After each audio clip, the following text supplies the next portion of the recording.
आज मैले काम गर्दै गर्दा एउटा अचम्मको दृश्य देखेँ। यो चरा मेरो वरिपरि धेरै बेरदेखि अगाडि पछाडि घुमिरहेको जस्तो लागिरहेको थियो। सुरुमा त मैले यो मेरो भ्रम मात्र होला भनेर बेवास्ता गरेँ, तर निकै बेरसम्म पनि त्यो मेरो वरिपरि नै घुमिरह्यो। त्यसपछि मलाई शङ्का लाग्न थाल्यो।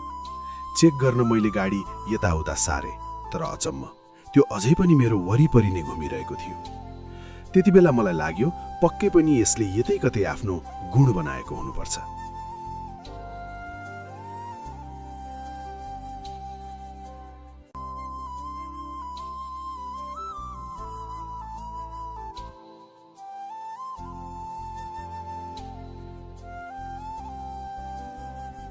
त्यसैले मैले चारैतिर खोज्न थालेँ।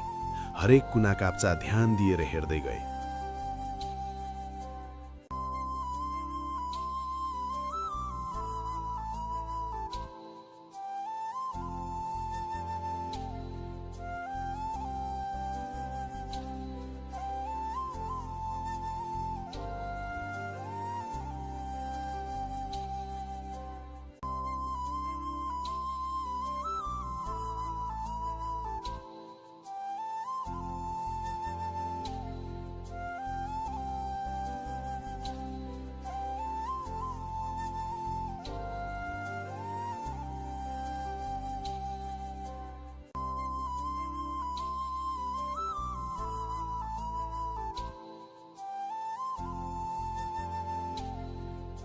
र अचानक मेरो आँखा एउटा ठाउँमा ठ्याक्कै पर्यो।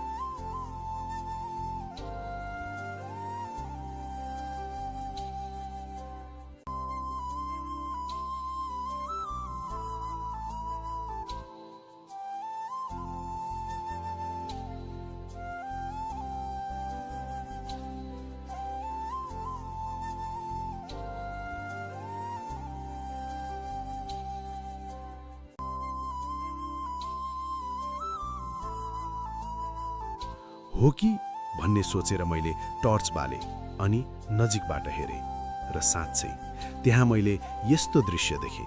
हेर्नुहोस् त, आमाको माया। यसलाई यत्तिकै छोडिदिउँ कि सुरक्षित ठाउँमा सारिदिउँ? तपाईहरूलाई के लाग्छ साथीहरू? आफ्नो विचार कमेन्टमा अवश्य लेख्नुहोस्। तपाईहरूको सुझाव अनुसार नै म अगाडि के गर्ने भनेर निर्णय गर्नेछु।